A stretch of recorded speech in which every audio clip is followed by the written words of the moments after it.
My dad works in B2B marketing. He came by my school for career day and said he was a big ROAS man. Then he told everyone how much he loved calculating his return on ad spend. My friends still laugh at me to this day. Not everyone gets B2B, but with LinkedIn, you'll be able to reach people who do. Get a $100 credit on your next ad campaign. Go to linkedin.com/results to claim your credit. That's linkedin.com/results. Terms and conditions apply. LinkedIn, the place to be, to be. We acknowledge the traditional owners of country throughout Australia and recognise their continuing connection to land, waters and culture. We pay our respects to their elders past, present and emerging. Welcome to This Song Is Yours, a music podcast where we chat to a new guest each week, talk about their life and creative endeavours, and talk to them about some of the music they love. Our show works by chatting to our guests about music, their songwriting techniques, and occasionally getting them to make you a playlist of the songs they love. Welcome to episode 180. I'm your host, Simon Fink. Our guest today is WAAX.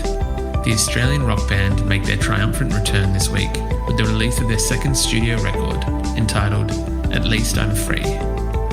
In today's episode, we're speaking with frontwoman Maz DeVita about the evolution of the band's sound, working with Linda Perry, and returning to playing live shows. Here we go. Our guests today are an Australian punk rock band from Brisbane. Having amassed numerous fans over the last 10 years, their fan base grew considerably in 2019 with the release of their debut record, Big Grief. Today, they're releasing the brilliant follow-up entitled At Least I'm Free. Please welcome to This Song Is Yours, Maz DeVita from WAAX. Hello. Hey, how are you? I'm very well, thank you. How are you? I'm pretty good. I'm feeling good. Always good to hear. Always better than the alternative, I imagine. Yeah. So, Maz, it's a very exciting time for WAAX and for WAAX fans at the moment because there's a brand new record coming out. At Least I'm Free is out this week. Firstly, congratulations. Thank you so much. It's been a long time coming, so it's nice to finally have her out in the world and in everyone's ears. So, yeah, it feels good. Of course. I can imagine that the last record from the band was in 2019, if I'm correct. And imagine that in between that time, there has been quite a bit of growth, a few changes.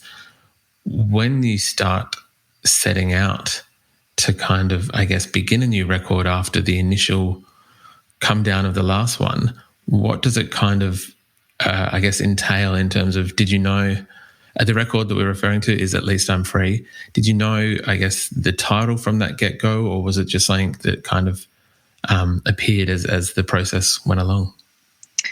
Yeah, the title was a hot topic within the band for quite a while, but it definitely came like towards the end when we were like discussing what it would be, and I think we went through a number of name iterations, but at the end we landed on a lyric that was in one of the songs on the record, and it just kind of encapsulated everything that we wanted to say, and yeah, it just made sense to everyone, and the album is about, you know, becoming free of something, you know, leaving a situation behind, and we just thought it just really nailed it for us. It felt right. It is a wonderful album, and we have been very lucky enough to have a listen to it, which is very exciting. It seems like, although it still kind of holds and retains that WAAX, I want to say signature sound, but I don't want to sound too corny in saying that either. But it seems like that there is a bit of growth as well. And I'll get onto the production and all of those things in a second, but when you set out to make a new record, is there a conversation that you sit down and have with the band about how you want to sound each new record, or is it that you kind of discover it as you're songwriting along the way? It's like a bit of both, really, because I feel, you know, whenever I get excited about making a record, I have all these grand ideas about what it's going to be like. And, you know, when I start actually, you know, beginning the process and getting in the thick of it, it ends up meeting somewhere in the middle of what I wanted and like just chance and just, you know, just evolving, I suppose. Like the ideas evolve over time and they're sort of close to where I wanted to be in the beginning, but they always end up becoming their own thing. And that's kind of the beauty of being in a band as well. The collaborative process is, that's the magic in it. You know, it's not just yours. It's everyone's. It's a collective effort. So I went in wanting a specific thing, but I always go in knowing that it's going to turn into its own beast, and that's okay. But I definitely wanted to go in with no rules. I feel like previously we had a very like rigid idea of what our band is and what we should sound like. And as I've gotten older, I'm like, well, who says that's what it has to be? Like, who made that up? Like, how did we end up here? And I guess we're all reassessing, you know, what are we? What are we trying to do? And why are we even making this record, you know?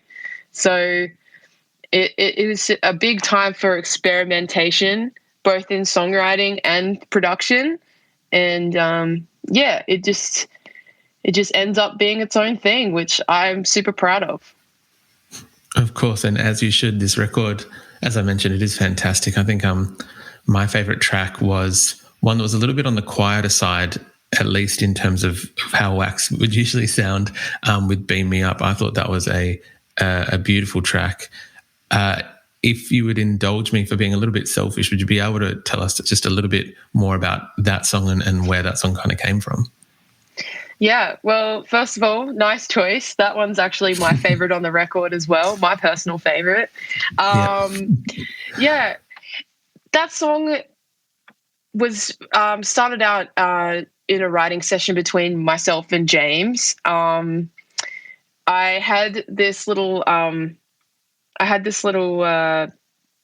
ditty that I wanted to incorporate into a song. It was just a couple of lines, and we started building it out in a little writing session that we had. And I loved the song, and we kind of put it on the shelf for a little while until we got into the studio, and we were like, okay, how are we gonna make this work? And I had this idea of having a very grand, like Queen-esque moment where there's like a lot of like layered harmonies and just like a really big crescendo. I wanted it to really lift. I wanted it to be like a slow burn up to the top, you know?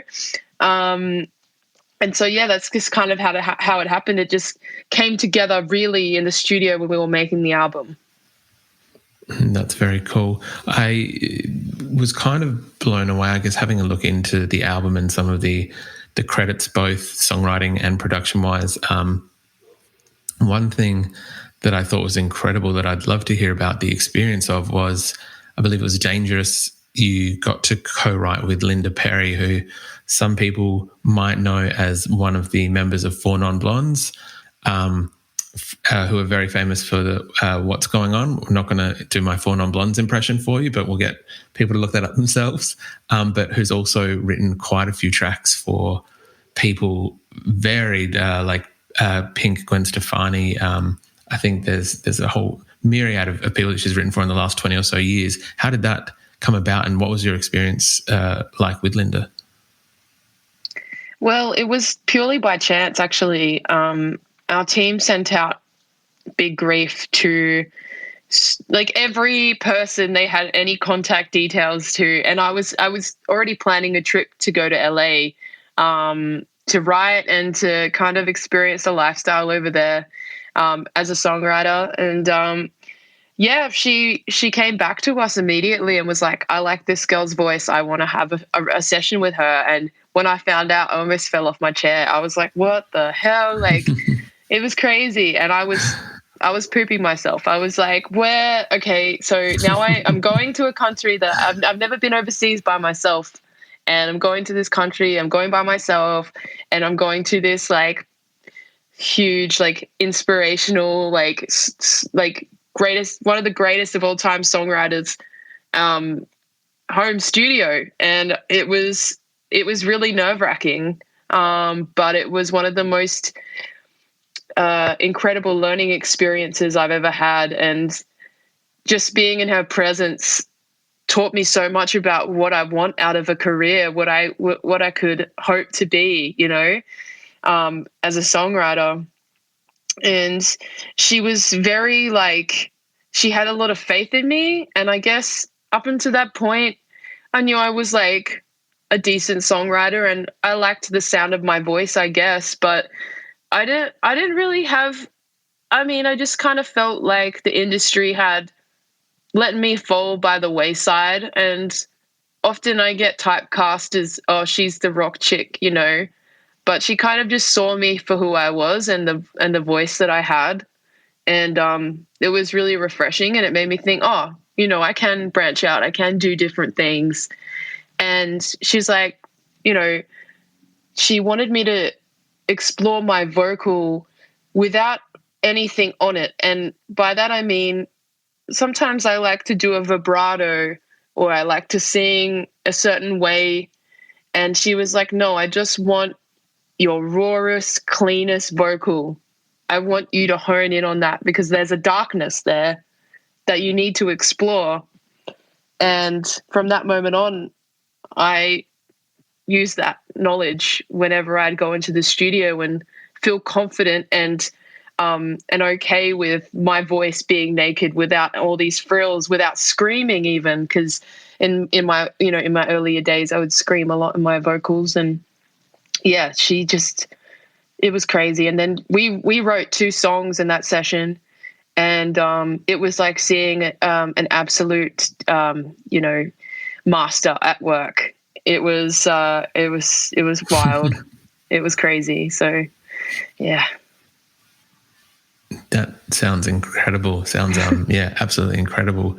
I imagine that, I guess, having that kind of experience and teachings almost, if you will, from her, not that it, I'm trying to work out how to word this. As you said, like there are things that you have learned how to kind of change your voice and make your voice suit you and be able to do all these different things. So this question isn't necessarily to be like, can we expect maybe, like, I don't expect you to be selling out or whatever that may be in 2022 and be doing like a hardcore pop or dance record anytime soon. But do you think that for moving forward, these next few WAAX records could see you really push the sonic envelope for the band? Yeah, 100%. I feel like this album is a great bridging point between the old guard of what we used to be and where we're heading. And, I plan to, relocate to LA for a while next year to start working on our next material, because I found the place so invigorating and so inspiring as a songwriter.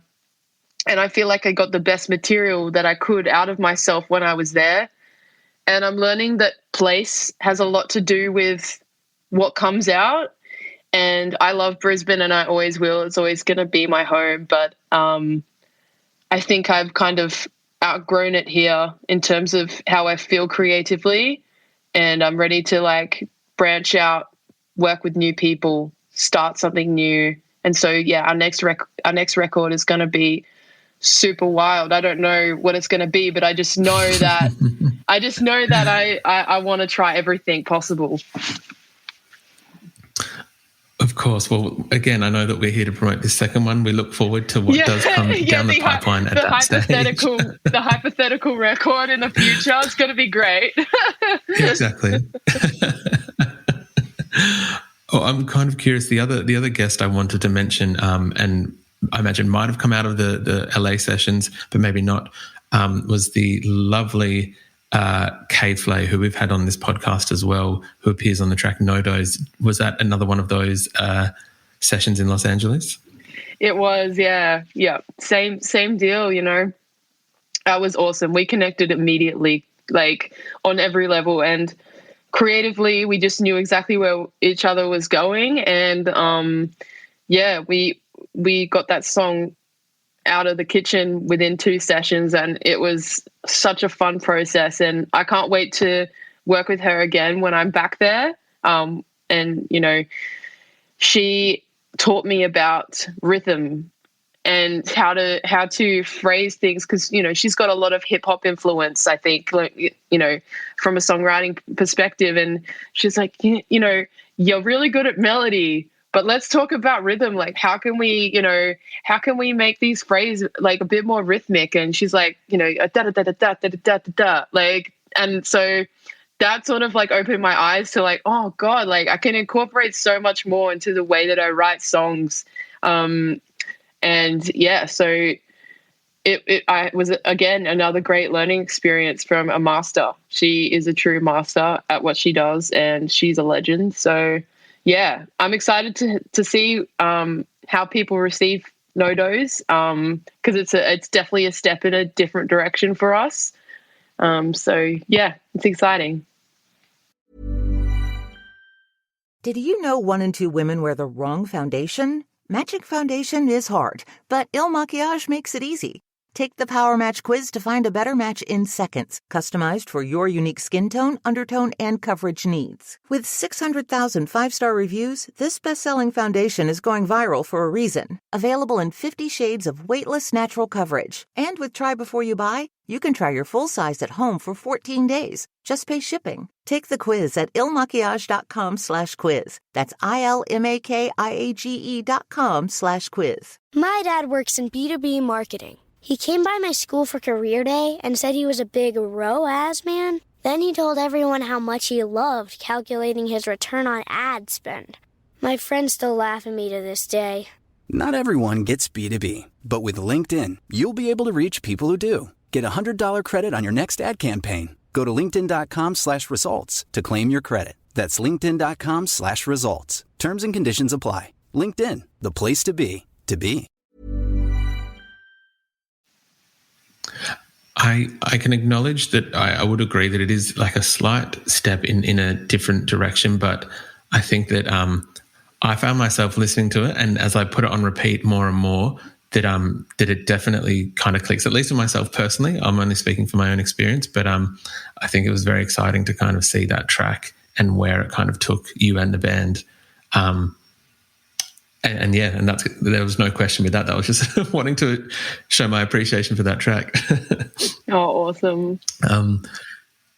Maz, when you go overseas and you're collaborating with these people, is it, I guess, some of those lessons that you're learning, and when you come back and you're continuing to write with the band here in Australia, are there things that you can kind of apply to songwriting with them? Do you teach them tricks that you've picked up along the way, or is it, I guess, a different experience when you go back to the band?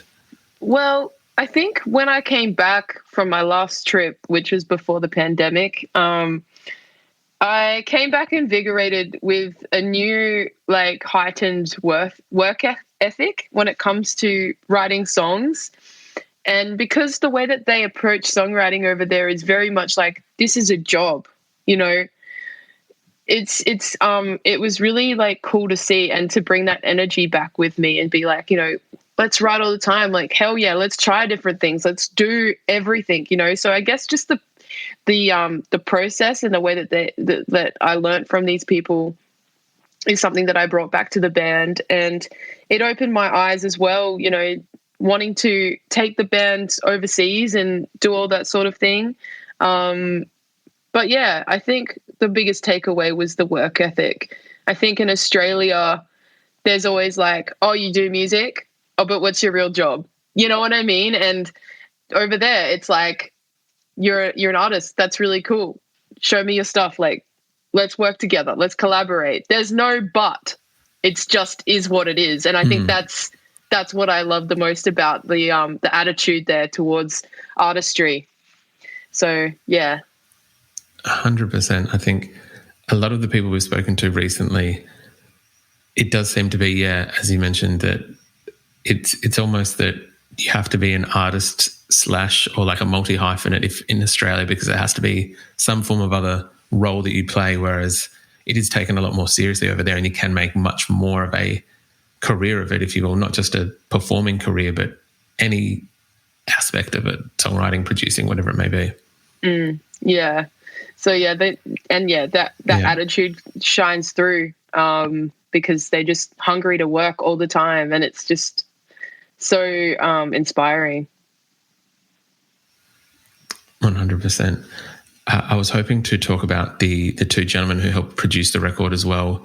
I know that you did return to the Big Grief production team, if you will, the winning combination of Nick DiDia and the up-and-coming producer Bernard Fanning. What was it like, I guess, getting them back involved with the record and working with them for a second time? Well, it just felt like coming home, really. Like, they are our band dads. We've been working with them, I guess, now for, since 2018. So it's been a minute, and we get along so well. It's like the oddest group of humans, but we really make it work. And it's interesting, like, you know, they bring so much of their expertise into every single like facet of the process. And it's just, again, a huge, I always have something to learn from them. The way that they, you know, the language they use in the studio has definitely rubbed off on us. The approach has definitely been something that we've learnt. And especially, you know, working with Bernie from a vocal and lyrical point of view is just like obviously a dream. And it's interesting. The experience is different from last time in that I've got a little more confidence in the studio. So it feels like a more level playing field, and that we can, you know, we work a lot faster now in comparison to the last time, because we already understand each other's musical language, and you know, we just like kind of ride the same wavelength now. Before I was, you know, when I did Big Grief, I was really most of the time very nervous, because I was like, oh my God, I'm singing in front of Bernard Fanning. Like, what the hell is going on here? Like, I was still freaking out the whole time. And I was so insecure about my lyrics as well. And through that process, he was like, no, your lyrics are great. You know, don't change a thing, you know? I was like, really? Like, I think, you know, I definitely came into the game with like quite a low self-esteem when it came to lyric, because, you know, songwriting was something I did, but it wasn't something I didn't consider myself as a songwriter, if that makes sense. It's only been through the course of making the last few records that I've actually understood that, oh, that's what I do. But before it was like, oh, I've got to write a song so I can scream on stage. That's all I was concerned about. I was like, I want to be on stage. I want to connect with people. And yeah, I guess I have to make a song in order for that to happen. But now I'm like, oh, no, songwriting is like a thing I do and I love it. So, yeah. That's very cool. I like that it kind of, in that roundabout way, it was that you still got the end result, but it was the finding, I guess, what got you there in the first place, or in the end, I guess. Yeah. Yeah.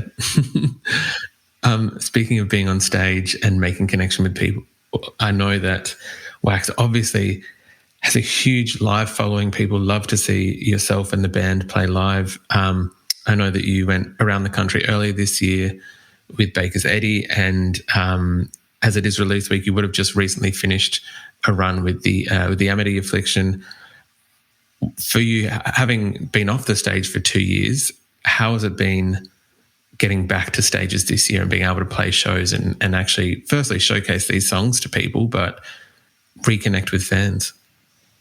Honestly, it's been so beautiful to see everyone again, to see new people coming to our shows. It's everything that I love about what I do is always comes back to playing live.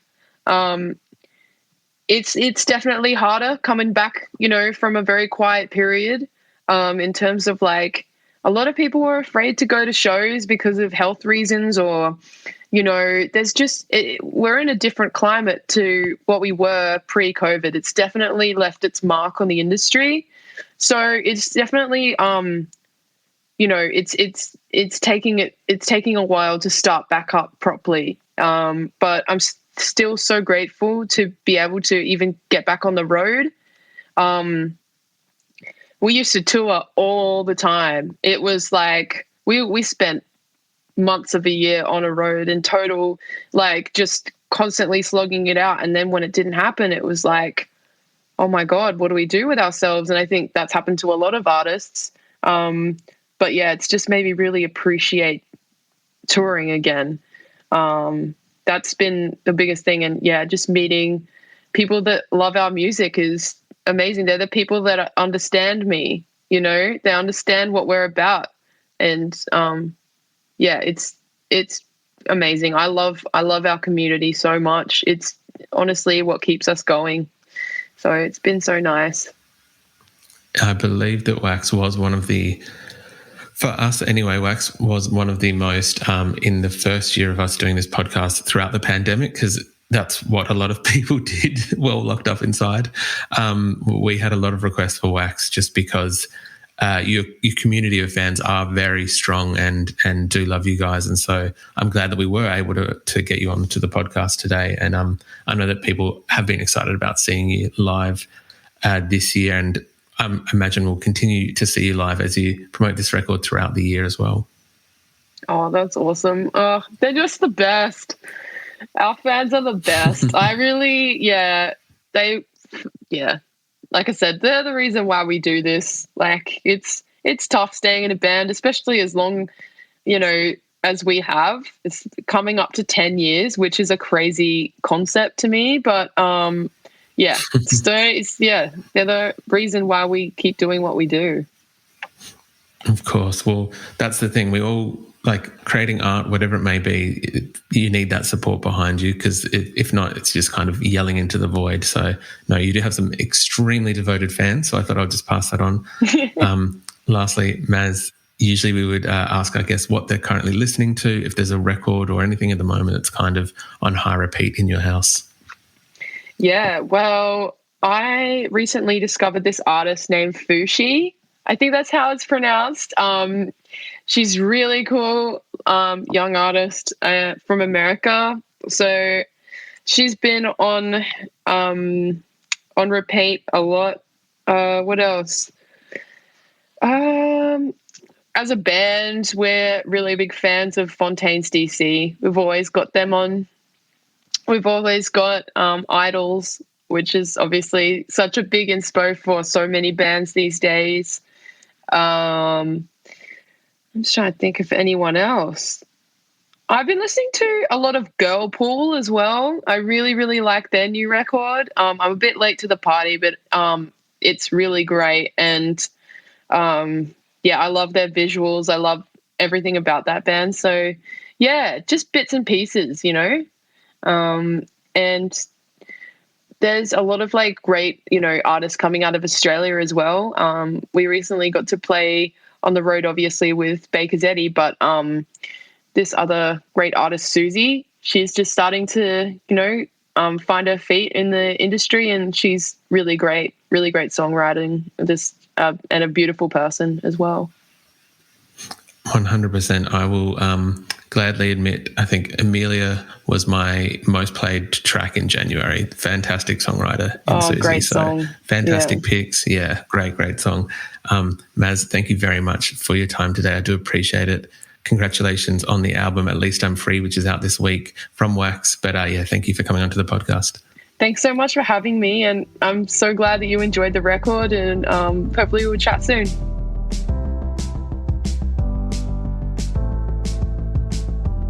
And that's our show. A massive thank you to Maz and WAAX for their time. At Least I'm Free is out now, and we've left links in the show notes if you'd like to buy the record or catch them on tour. We also want to give a huge shout out to Thomas at Positive Feedback for helping out with today's interview. If you like this show, please subscribe wherever you get your pods and stay up to date when new episodes are released. We release new shows each Wednesday and Friday morning, and we now have a Patreon, which you can find within the show notes of this episode. You can follow the playlist profile on Spotify, and you can follow us on Instagram, Facebook, and TikTok. Until next week, cheers.